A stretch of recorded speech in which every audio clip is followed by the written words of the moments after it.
parler de la collection Gratacu de Paulette Éditrice.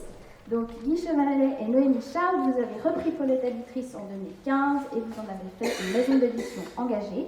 Votre tandem envisage le livre sous l'angle de la responsabilité sociale, environnementale, de la production à la diffusion, sans oublier la démarche artistique. Donc il y a 2 collections qui ont ainsi vu le jour, les PIF qu'on connaît bien, qui sont des petits textes, des textes de format court, et puis Gratacu dont vous allez nous parler aujourd'hui, collection dédiée aux écrits LGBTQIA+. Merci beaucoup. Mesdames, vous avez les 2 micros.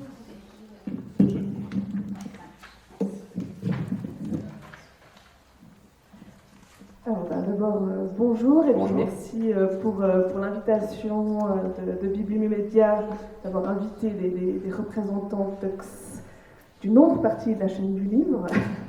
On est ici un peu en tant qu'outsider. Je suis Noémie Charles, co-directrice de Paulette Éditrice. Mes pronoms c'est elle. Et tout pareil, sauf que moi c'est Guy et mon pronom c'est il. Alors du coup, pour l'histoire, on va faire une toute petite histoire de Paulette. Effectivement, a été fondée en 2009 par Sébastien Meyer. Guy et moi l'avons reprise en 2015. Guy et moi avons travaillé avant ça dans des maisons d'édition de Suisse romande. En 2015, on avait vraiment l'envie, après avoir appris tout ce qu'on avait appris dans d'autres bureaux, de mettre ces compétences au service de notre propre projet. Après, il y a beaucoup de maisons d'édition déjà en Suisse, donc on se posait la question de la pertinence, et puis Sébastien nous a dit non, mais maintenant je préfère écrire des livres que d'en éditer, reprenez Paulette. Donc c'était parfait. Peut-être dire aussi que Guy et moi, on s'est rencontrés au prix du jeune écrivain Nenx. Non, c'est prix du jeune écrivain, parce que c'est un prix français. En 2008, et notre première collaboration, c'était de faire partie des membres fondatrices du collectif Ajar. Est-ce que j'ai tout dit ? Je crois que oui, tu as tout dit. Et puis effectivement, quand on l'a repris Paulette, on avait vraiment la volonté d'en faire une maison qui était inscrite dans la responsabilité sociale des entreprises et dans le développement durable. Donc développement durable, normalement il y a 3 piliers, il y a l'environnement bien sûr, mais il y a aussi l'économie, et il y a le social, oui. Donc on a essayé d'agir dans les 3 directions en même temps, en mettant en place un nouveau modèle, puisque jusque-là, ce que Sébastien Meyer avait fait, c'était du coup de cœur, il était autodidacte, donc nous on est arrivé avec un regard évidemment beaucoup plus professionnel pour cette structure, et puis on a mis en place un nouveau modèle de production qui se voulait responsable, c'est-à-dire en particulier imprimé en Suisse, puisque la plupart des maisons d'édition n'impriment pas en Suisse. Nous, ça nous tenait à cœur d'avoir des entreprises partenaires qui étaient locales, et puis de pouvoir maintenir un savoir-faire et de s'appuyer sur des collaborations qui se renforcerait au fil du temps, et c'est exactement ce qui s'est passé avec Monokini, qui est le bureau de graphisme avec lequel on travaille depuis le début, et avec la coopérative d'imprimerie Cric, qui est basée à Fribourg, et qui est aussi pionnière dans son domaine, notamment du papier recyclé dès les années 80, et qui fait de très jolis objets. Au-delà de la question de l'impression et des partenaires, il y avait aussi une volonté de ne pas surtirer les titres, puisque c'est une réalité dans le monde de l'édition. Pour pouvoir diffuser dans toutes les librairies, il faut imprimer beaucoup, et ensuite ça repart dans des stocks et c'est détruit. Nous, on voulait éviter ça, donc on a fait des tirages les plus adaptés à la demande, d'abord avec un système d'abonnement qui n'existe plus aujourd'hui après 5 ans, mais on garde effectivement une navigation à vue, puis un contrôle très fin sur les tirages et les ventes que nous faisons. Et puis, cette réflexion en termes de production, elle va aussi jusqu'à la question des emballages, de ne pas avoir du papier bulle, ça peut avoir l'air anecdotique, mais c'est un effort comme un autre. Et puis, bien sûr, nos déplacements, qu'est-ce qu'on mange, voilà, enfin, si on se pose beaucoup de questions dans nos vies. Des bons élèves. Exactement. Ce nouveau modèle responsable, donc, c'était la production, mais c'était aussi les contenus et les processus de travail.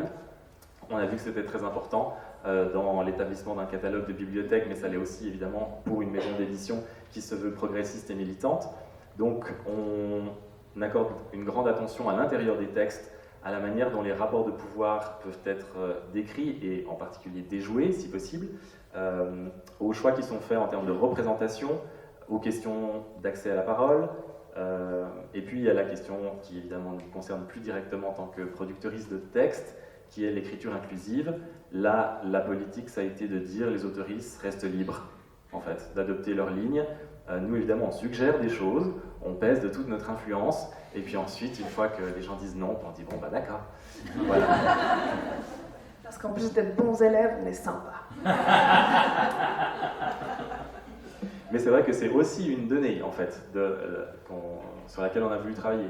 Comment est-ce qu'on interagit avec des autoristes, d'une façon générale.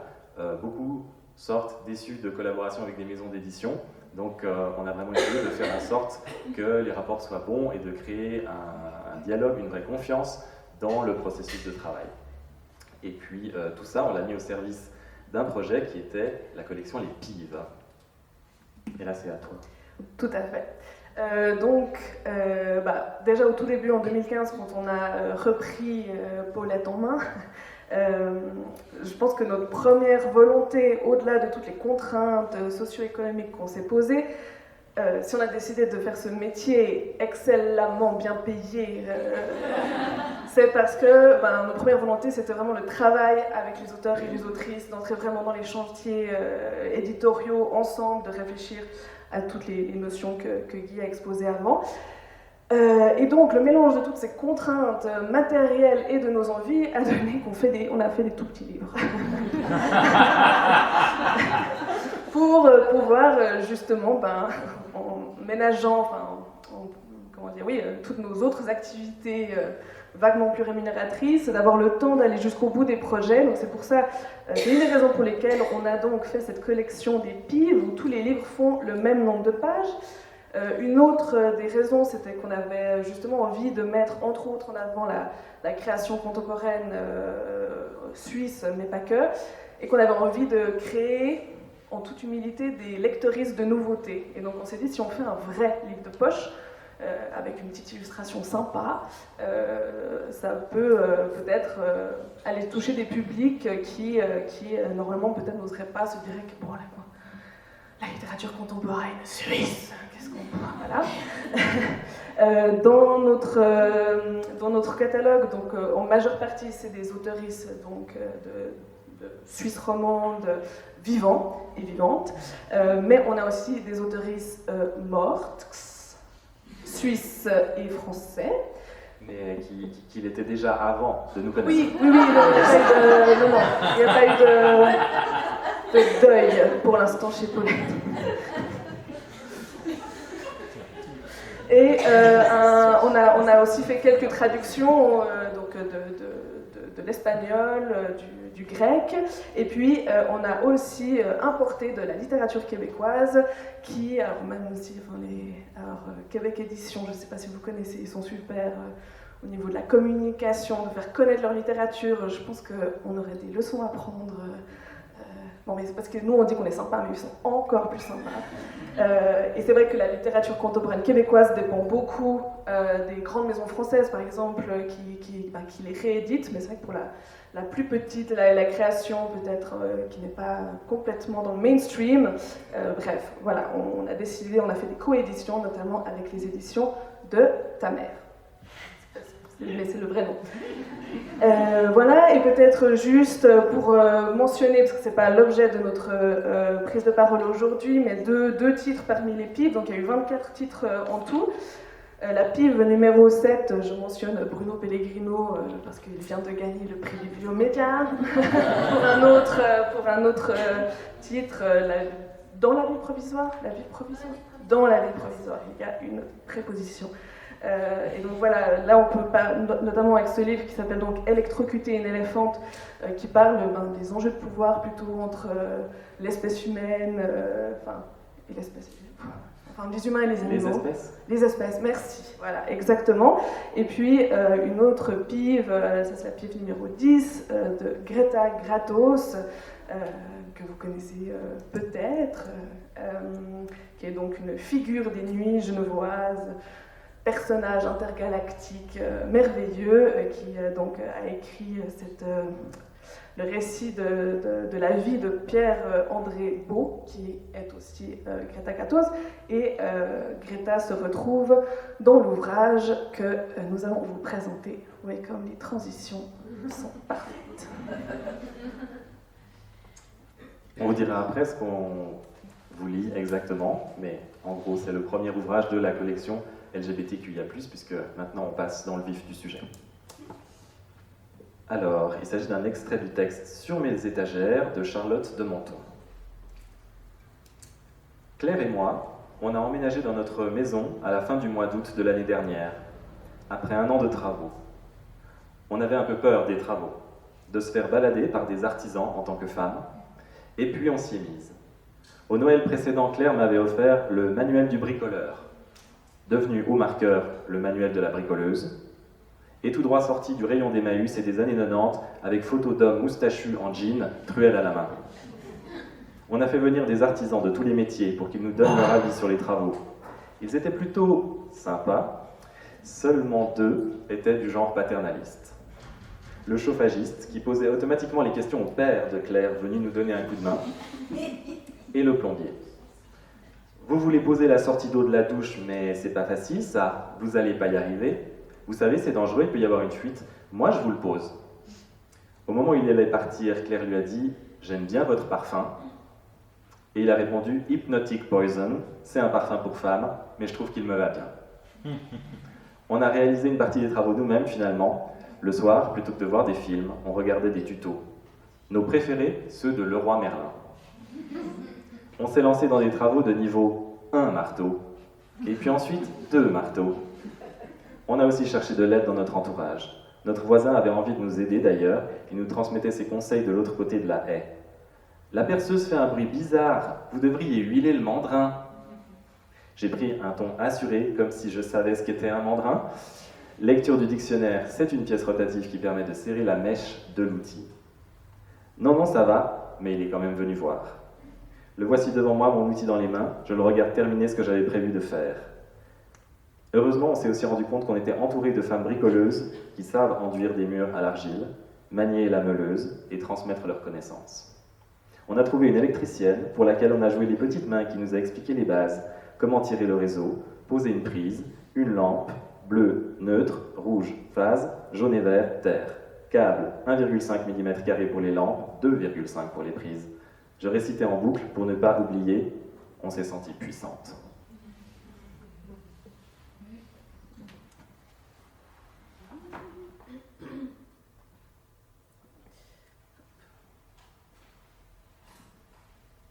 Les transitions.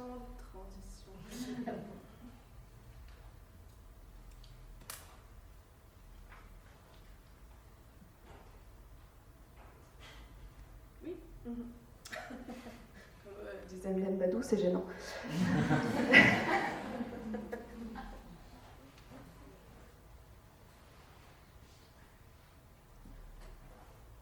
Non, je ne peux pas vraiment laisser. Nous, on peut passer au suivant. Non, oui, c'est ça. Hop, voilà.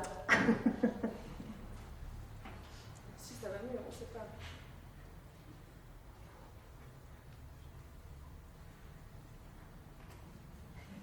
Moi, j'aime bien ce petit vas-y, moment. parle. Ouais, je peux parler. Non, mais je peux dire aussi qu'il y a une vraie méconnaissance, en fait, des enjeux de la chaîne du livre et des métiers du livre dans le grand public. Je pense que vous le constatez en tant que bibliothécaire, mais on le constate aussi en tant qu'éditoriste, et je pense que c'est la même chose pour les autoristes. Et donc, dire pourquoi on fait différemment, ben, c'est compliqué parce que les gens ne savent déjà pas comment on fait.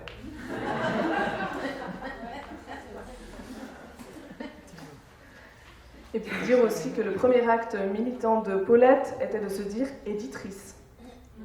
Et que ça a déjà fait des réactions. On est quand même dans un... Voilà. Donc j'ai retrouvé le texte que je voulais vous lire. Il s'agit de La révolution des corps mal aimés de Charlie Cher. Avez-vous déjà aimé votre corps ? Avez-vous déjà aimé votre corps profondément et sincèrement ? De la tête aux pieds, une légère brise dorée parcourt mon corps. Mon corps trans évolue dans une lenteur démesurée parce qu'il est en sécurité dans l'espace doux et chaleureux que j'ai créé pour lui. Il prend son temps pour ancrer ses racines et grandir. Si vous écoutez bien, vous pouvez percevoir les pulsations de mon cœur battre contre ma peau. Ma peau est aussi sucrée que la confiture et rassurante que la première gorgée de thé. Elle est brûlante, brûlante de vie, de pensée, de sensations. et de contraction. Elle s'étire, se tasse, se plie et s'allonge, toujours onctueuse. La testostérone que j'applique à l'intérieur de mes cuisses la fait rayonner. Je brille d'euphorie. Le contact de mes mains froides me fait frémir. J'ai envie d'absorber ces frémissements et que leur charme reste gravé dans mon cœur, mon corps et mon souffle. Mon souffle se balade contre ma peau, l'écoute, la comprend et l'embrasse. Il lui offre l'amour qu'elle réclame pour réparer les torts que je lui ai faits, pour oublier la haine que je lui ai portée. Je me sens à la fois débordant et vide, prêt à être rempli à l'infini de toutes les particules de joie que mon genre peut m'offrir. Les corps trans sont les corps mal aimés. Leur beauté est négligée, comme si le fait de ne pas être cisgenre les avait fanés. Et tristement, ils se détestent souvent eux-mêmes. Voici les choses que j'aimerais me rappeler. J'ai le droit de ne pas être en accord avec le genre qui m'a été assigné à la naissance. J'ai le droit de voyager sur le spectre du genre. J'ai le droit de m'habiller comme je le veux, qu'importe les codes vestimentaires stéréotypés de la masculinité et de la féminité. Mon apparence physique ne définit pas mon genre. J'ai le droit de faire une transition hormonale et de prendre de la testostérone pour masculiniser mon corps, même si je ne me considère pas à 100% comme étant un homme. J'ai le droit de faire ce que j'estime être bon pour mon corps et mon mental, car je n'appartiens qu'à moi-même. J'ai le droit de ne pas mettre d'étiquette sur qui je suis. J'ai même le droit de ne pas savoir qui je suis. Mais je n'ai pas le droit de me détester et de haïr mon corps juste parce qu'il n'entre pas dans les normes du système binaire. Il serait injuste de m'infliger ma propre haine alors que je suis la seule personne à pouvoir m'apporter l'aide dont j'ai besoin. S'aimer est difficile, c'est un combat de tous les jours, une véritable lutte contre et pour soi-même, pour laisser de côté toutes les petites voix autodestructrices qu'il y a dans nos têtes. Alors, les deux extraits que vous avez entendus sont tirés de Cuisson en feu de bois, qui était le premier volume de la collection. On va en dire plus dans un tout petit instant, mais d'abord un mot sur le contexte d'édition LGBTQIA+, d'où vient le projet de cette collection. En fait, on s'est rendu compte, quand on a eu l'envie de partir dans ce projet, que les structures d'édition LGBTQIA+, sont très fragiles. En règle générale, elles tiennent quelques années et ensuite elles s'arrêtent. C'était particulièrement le cas quand on a décidé de lancer ce projet il y a 2 ans, puisqu'il y avait plusieurs maisons d'édition actives dans ce champ-là qui venaient de fermer leurs portes, notamment des ailes sur un tracteur et les éditions gays et lesbiennes. Et puis, au niveau des librairies, pour ouvrir sur le reste du monde du livre, il y avait aussi eu pas mal de difficultés. Pour la librairie Les Mots à la Bouche à Paris, qui était menacée de fermeture ou qui en tout cas devait déménager, et puis pour la librairie Violette & Co, qui est en train d'être sauvée, mais qui a aussi fermé ses portes. Et puis plus près de nous, à Genève, il y a le Café Livresse, qui a fermé son espace librairie fin 2020. Et sinon, au niveau des publications, il n'y avait plus rien depuis Hétérographe, qui était une revue plutôt académique et qui avait duré 5 ans, mais il y a déjà une dizaine d'années. Donc on est vraiment arrivé dans un champ où, à part des démarches individuelles qui tenaient lieu soit du fanzine, soit de l'auto-édition, en fait il n'y avait rien, ni collection, ni maison d'édition. Ça ne veut évidemment pas dire qu'on ne peut pas publier de textes LGBTQIA+, ou estampillés comme tel en Suisse romande, mais notre démarche était inédite et arrivée dans un champ qui était totalement à l'arrêt. Cette collection, elle est arrivée à ce moment-là parce que Paulette avait fait des pives pendant plusieurs années, qu'on était un peu fatigués, on a pris une année de pause, on s'est demandé ce qui nous motivait vraiment, et puis ce projet-là nous motivait vraiment, on en avait parlé plusieurs fois, mais on s'est décidé à le lancer à ce moment-là, en tant que personne concernée ou alliée sur différentes thématiques. Le nom aussi, on pourrait en dire quelque chose, mais pive et Grattacus, c'est évidemment des choix qui sont liés, puisque c'est des helvétismes dans les deux cas, c'est des végétaux dans les deux cas, et c'est petit, piquant, mignon, velu, ovoïde, enfin tout ce qu'on veut. Donc c'est parfait. Contrairement aux pives qui avaient une exigence de format, à savoir 88 pages, dans la collection Grattacus, on n'a pas mis ça. Il y a une liberté totale de genre, donc les livres sont plus ou moins épais.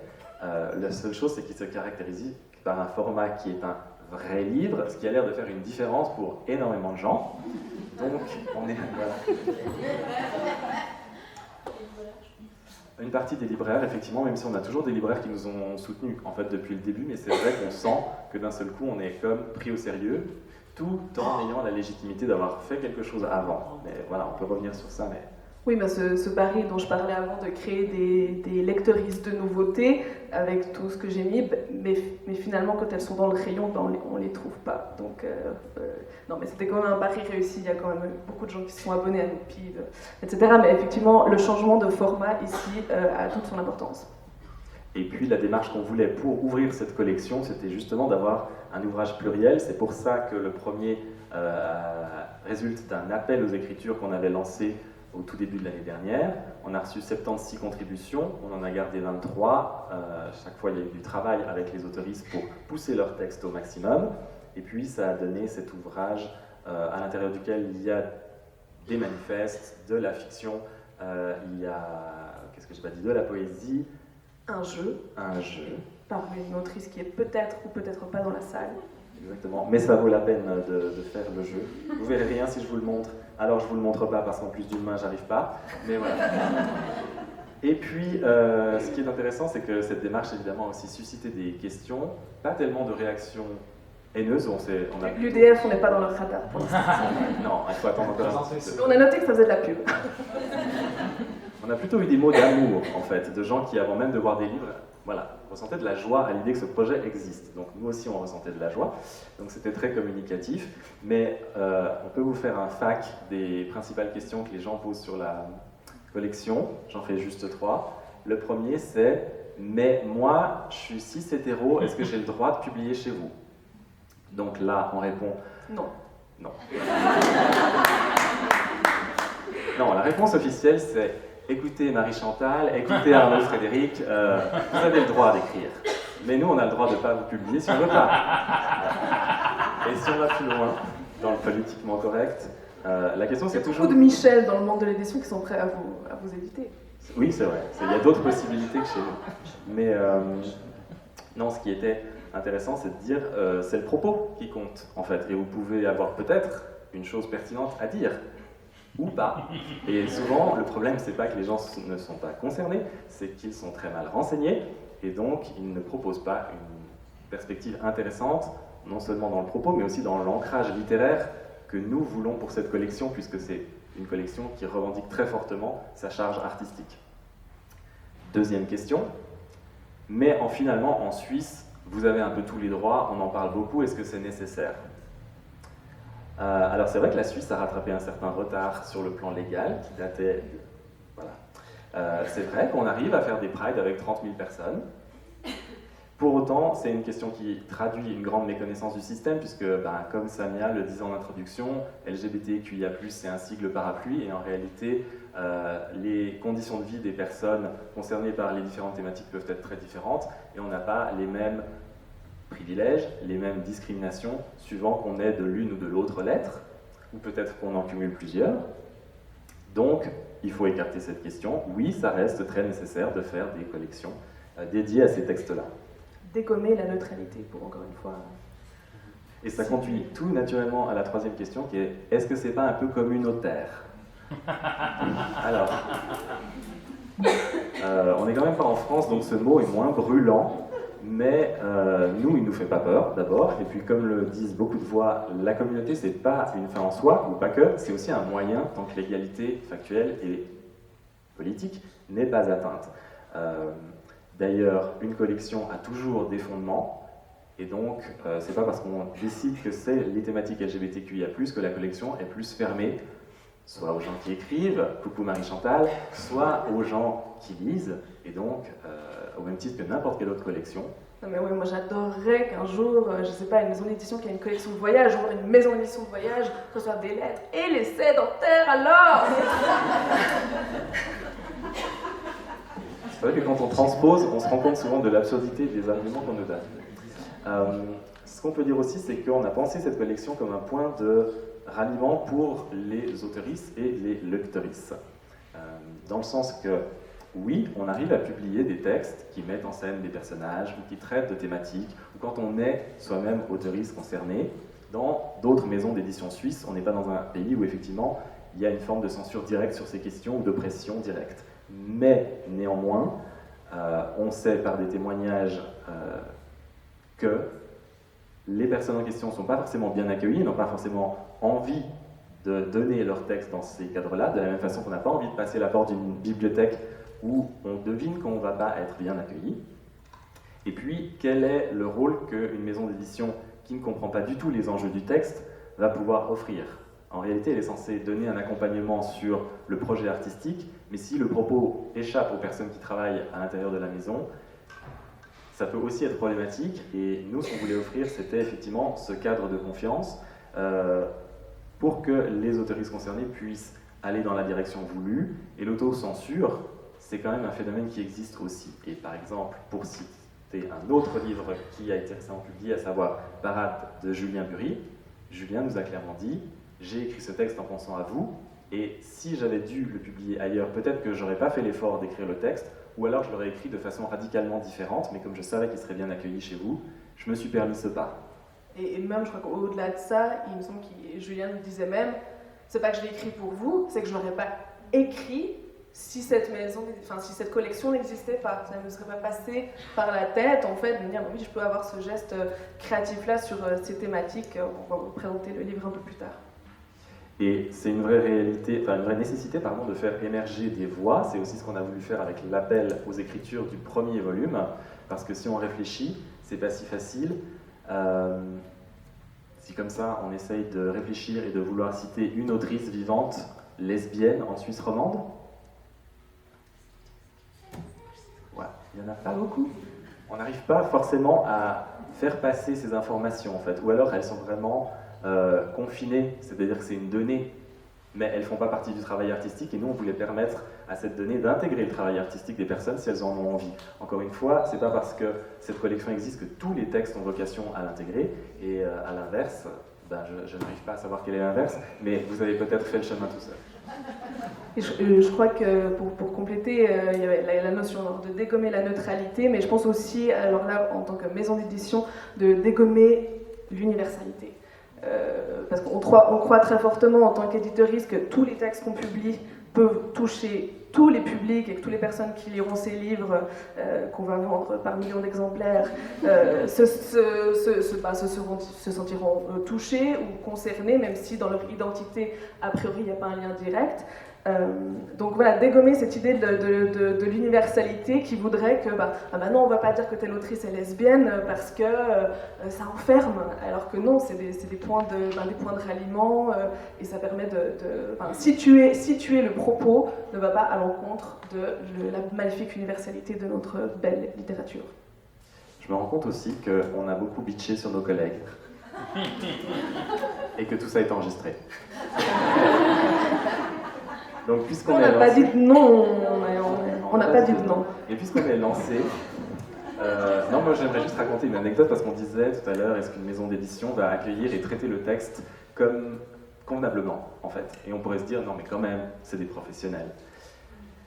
Alors, il se trouve que, parce que je suis correcteur indépendant aussi, j'ai lu un texte qui traite de questions d'intersexuation, et c'était un album pour la jeunesse. Et donc je l'ai lu avant qu'il sorte, puisque j'étais correcteur. Voilà, le peu de cheveux que j'ai se sont dressés sur ma tête, et j'ai essayé de tirer la sonnette d'alarme en disant que ça n'allait pas. Bon, évidemment, au stade de la correction, c'est trop tard, la décision est prise. Donc tout ce que j'ai pu faire, c'est faire retirer le mot hermaphrodite. Voilà, on en était quand même là. Et comme par hasard, les deux personnes qui signent cet ouvrage, la dessinatrice et l'auteur, ne sont pas concernés. Voilà. Et personne à l'intérieur de la maison d'édition n'est concerné, même si tout le monde est bienveillant. Et on en arrive quand même à un livre qui sort et qui obtient des prix importants. Donc, moi je me pose la question de savoir comment c'est possible. Ma seule explication, c'est que les personnes qui donnent le prix, en fait, sont heureuses d'avoir un livre sur l'intersexuation, mais ne sont pas en mesure de percevoir que le livre est problématique dans le traitement qu'il fait de son sujet. Voilà. On peut parler des... On va retourner dans la joie. Donc, là, on a parlé vraiment de tout ce qui est production du livre. et c'est vrai qu'avec cette nouvelle collection Gratacu, on avait un peu envie d'aller court-circuiter, on va dire, les écueils de la communication culturelle. C'est-à-dire qu'on avait vraiment envie d'accompagner nos livres, mais surtout ce premier livre, Cuisson au feu de bois, d'un programme de médiation culturelle actif, dans le sens où on a organisé des ateliers d'expression queer. On n'a pas mis atelier d'écriture parce qu'on ne voulait pas trop fermer, puis peut-être que l'écriture ça fait peur. L'idée est aussi venue parce que parmi les 23 autoristes du livre, il y a de nombreuses artistes multidisciplinaires, donc ça nous paraissait être une belle occasion, et ça permet aussi, une des problématiques que soulevait Loïc Vallée avant, de participer à la rémunération de ces personnes, parce que avec ce livre-là, niveau droit d'auteur, voilà, 23, bref. Donc ça nous paraissait très cohérent, et puis également pour aller chercher des nouvelles voix, que justement aller se faire connaître et puis faire émerger de nouvelles plumes, parce qu'actuellement, et on le sait de première main, Guy et moi, c'est parce qu'on est passé par là d'abord, c'est les concours d'écriture, les concours de nouvelles, qui sont il y a notamment le PIJA, le prix du jeune écrivain, qui sont honnêtement très très formateurs, en tout cas moi, pour ma pratique. Mais par contre, les flyers, ils sont dans les classes de gymnase de Mathieu, quoi. Enfin, ils vont pas être. Je suis pas à jour avec Armos, mais ils sont pas dans les classes de VSO. Non mais c'est quoi maintenant? C'est pas. Bon, voilà. Voilà, merci. Donc, bref, ces prix-là, à la fois, ils permettent de révéler des nouvelles voix, mais ils perpétuent aussi un système de reproduction sociale, où voilà, nous on s'y est retrouvés principalement grâce à notre talent, mais aussi parce qu'on est deux personnes cisgenres, blanches, petite bourgeoisie, non, je sais pas, bref, anyways. Parle pour toi. Donc, c'est ça. Donc, on a fait des ateliers d'écriture. Il y a notamment la bibliothèque Filigrane qui nous a accueillis avec un atelier d'expression mené par Cassandre Poirier-Simon. Il y a Vogué à Lausanne qui a accueilli les Butch du Rhône, un collectif merveilleux basé à Lausanne, mais aussi Ezra Sibyl Benisti. Dire aussi que l'équipe de Cuisson au feu de bois, ça a créé de belles rencontres, ce qu'on n'avait pas forcément, ce qu'on pouvait espérer, mais qu'on n'avait pas forcément anticipé, et que ces personnes, ont plein d'idées et plein de projets, ont un groupe WhatsApp dans lequel nous ne sommes pas, parce qu'on est un peu les parents, donc ce serait gênant, et ont organisé notamment des dîners queer dans le cadre de la semaine de l'égalité, donc à la bibliothèque de la Cité à Genève, 4 dîners, donc à midi, avec des performances, des lectures, des échanges. Et puis, comme disait Guy avant, le problème c'est qu'on ne peut pas expliquer en tant que Paulette comment est-ce qu'on fait différemment, parce que les gens ne savent pas comment on fait de base dans le monde de l'édition. Et donc, un des axes de médiation, c'est aussi de venir nous présenter, que ce soit ici, mais aussi on a eu des super contacts avec Alpagay à Sion, donc une association LGBTQIA+, à Sion, Together à Neuchâtel, merci. Pour l'instant c'est tout, mais c'était vraiment des superbes rencontres, et puis effectivement je pense que c'est un peu la même chose que les retours que le groupe de travail avait ou Samia ont pu avoir.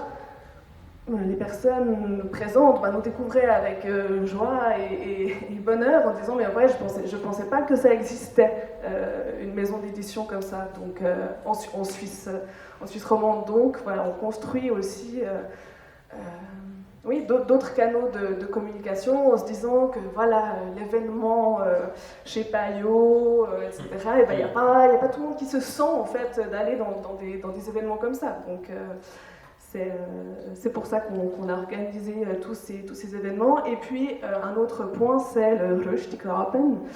Alors, c'est toujours compliqué en littérature, normal. Mais c'est vrai qu'on a collaboré avec le magazine queer et littéraire Glitter à Zurich, qui ont traduit plusieurs textes, extraits de textes dans leur dernier numéro, le numéro 5. Et donc voilà, on essaie aussi de créer des ponts de ce côté-là en se disant que voilà, si on ne se met pas ensemble au niveau national, voilà.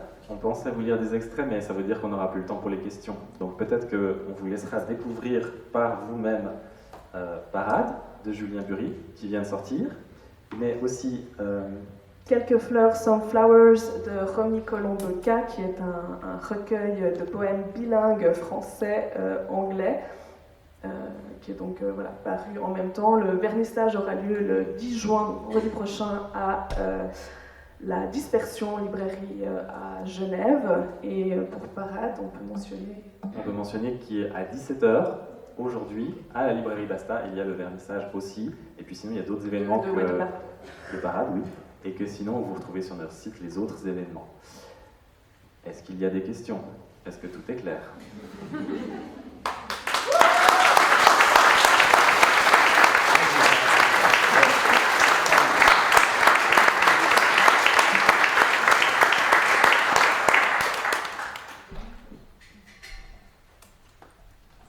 Vous avez tous super faim, bien réfléchi. Vous avez parlé tout à l'heure d'avoir traduit des textes du grec et de l'espagnol, mais du coup pas de l'allemand, encore?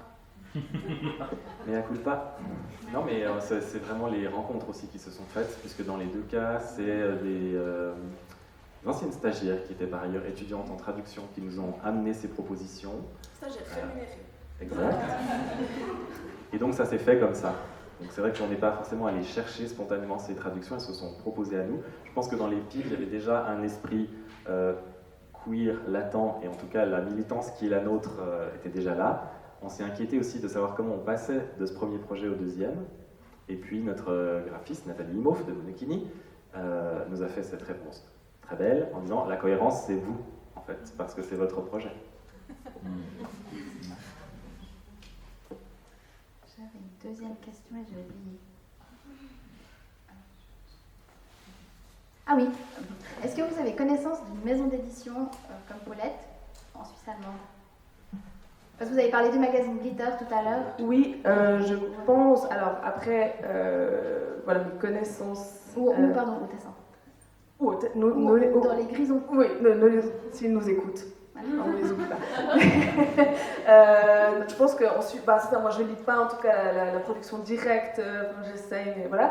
Mais je pense qu'au niveau de la Suisse allemande, il y a une maison d'édition viennoise qui s'appelle Brotsuppe Verlag, qui je pense a une ligne éditoriale assez similaire à la nôtre et qui commence à vraiment en prendre du galon avec un prix suisse de littérature récemment.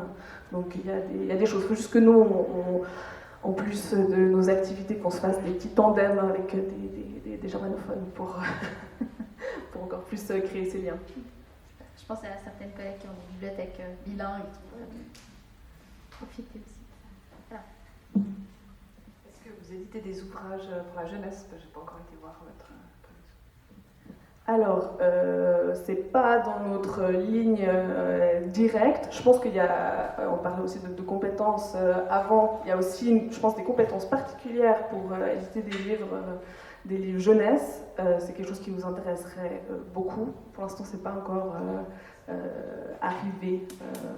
Voilà, mais c'est vrai que bon là je reviens au pif, mais comme on avait des illustrations, les gens pensaient souvent sur les marchés, les salons du livre qu'on faisait des livres pour enfants.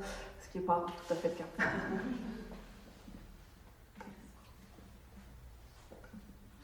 Juste pour ajouter, je ne sais pas si vous le savez, papa, maman, mais on sera aussi au festival à Genève, du coup, les autoristes qui sont en feu de bois, en septembre. Le festival. Ah, le festival. Mais trop bien. Merci pour cette précision.